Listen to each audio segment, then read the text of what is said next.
আমি একটা কথা বলে দিই, একটা কথা সবসময় মনে রাখবেন,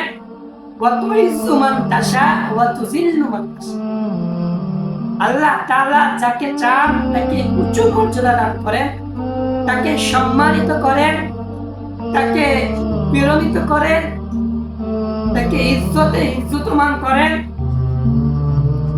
তাকে মানুষের সামনে বড় করে দেন। আর আল্লাহ আবার যাকে চান তাকে নিচু করেন, তাকে বেইজ্জতি করেন।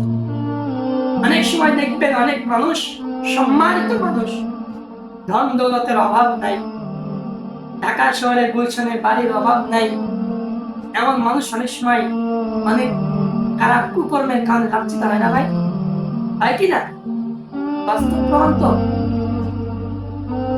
আল্লাহ তাআলাকে আমরা এভাবে বলি, থেকে বলি, কলিজা ছিঁড়ে বলি, কলিজার থেকে আল্লাহ তাআলাকে বলি, আল্লাহ আপনি আমাদেরকে এতটুকু রিজিক দেন, যতটুকু রিজিক খাইলে, যতটুকু রিজিক পান করলে, যতটুকু আমরা আহার করলে সুস্থ থাকতে পারবো, সুস্থতার সহিত আপনার ইবাদত বন্দেগী করতে পারবো।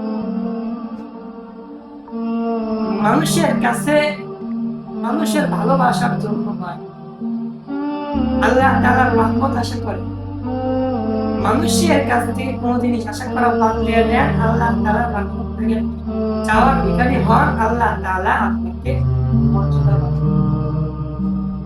দোয়াতে এই কথা বলেন, আল্লাহ আপনি চাইলে আমার ইজ্জত বাড়ায় দিতে পারেন, আল্লাহ আপনি আমার ইজ্জত বাড়ায় দেন, আপনি আপনার কাছে আমাকে নিচু বানান, মানুষের কাছে আমাকে কি বড় বানান। এই কথা আল্লাহ তাআলার কাছে বলেন।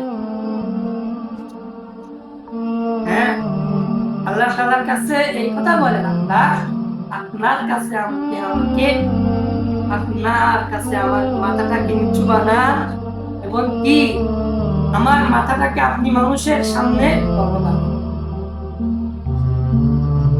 দেখবেন একদিন সবকিছুই